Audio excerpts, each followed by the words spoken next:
Hey everyone, this is Dylan, and today I'm going to be doing a movie review for you guys. So the movie I'm reviewing today is Skyline. Skyline was released on November 12th, 2010. It was directed by Greg and Colin Strauss. It stars Eric Balfour as Jared, Scotty Thompson as Elaine, and Crystal Reed as Denise. It is currently streaming on HBO and HBO Max if you're looking for a place to watch this. And it had a budget between $10 million and $20 million because of the visual effects. And at the box office, it made $68.3 million. So I would say that it did fairly well. And this movie was also followed up by the sequel, Beyond Skyline, and Skylines, which is about to come out, I believe. Let's get into what Skyline is about. So Jared and Elaine are a couple, and they decide to go to LA for their friend's birthday party. And their friend's kind of like this bigwig. I think he's probably I don't think they mention what he does. He's one of those kind of like rags to riches stories.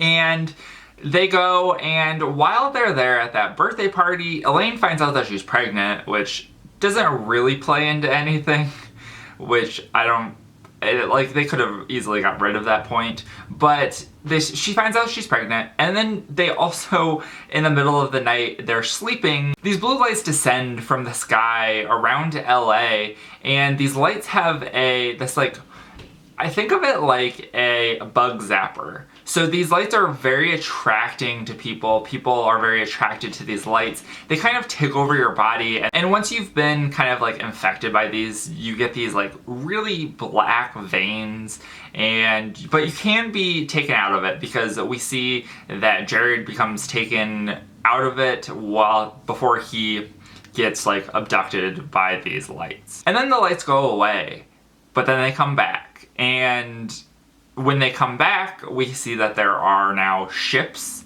and there are now like these alien creatures. So this movie mostly takes place in the penthouse apartment in LA, and they have to figure out how they're going to survive, and if they want to try to get out of Los Angeles while they can. And that's where I'm going to leave the synopsis. Now let's talk about what I liked about this movie. So I liked the alien design. I thought the alien design was pretty unique. It almost reminded me of kind of like an anglerfish.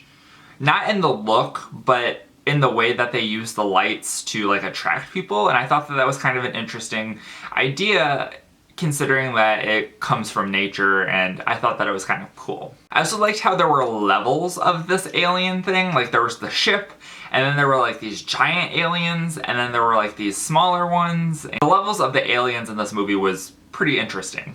But now let's get into what I did not like. And I remember really liking this movie from the first time that I watched it, but then upon this rewatch, it was not anything what I remembered.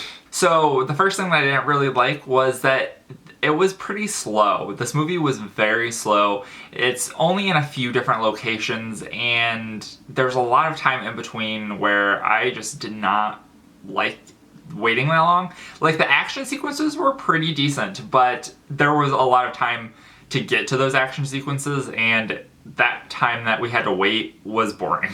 Many of these characters were underdeveloped, and the ones that were developed were not developed very well.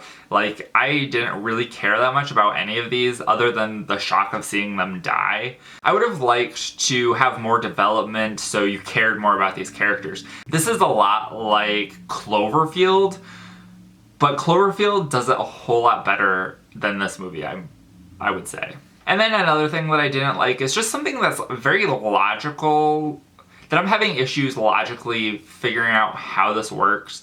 And this may be a little bit of spoiler territory, so if you haven't seen it and you don't want to get spoilers, then definitely maybe skip forward a little bit.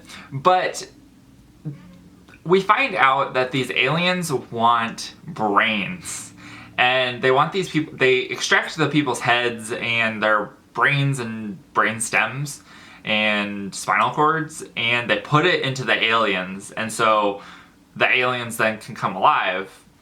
And we find out that at the end,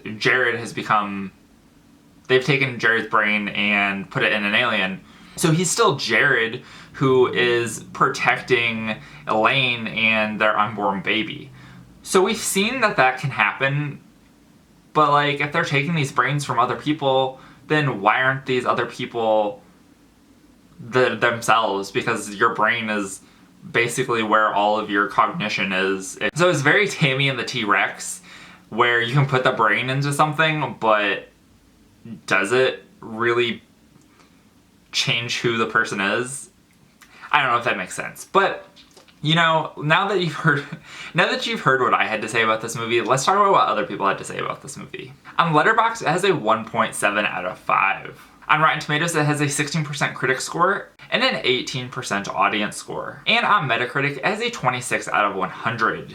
And I think I actually ended up giving this like a 2.5 stars on Letterboxd. Somewhere around there. It was definitely below a 3. But that is it for this review. I hope you guys enjoyed. Thank you guys for watching. And remember, if you're not already subscribed and you'd like to be, please hit that subscribe button down below and give this video a like if you liked it. Let me know in the comments down below what you thought of Skyline, whether you liked it or you didn't like it, and why. But thank you guys for watching and have a great day. Bye.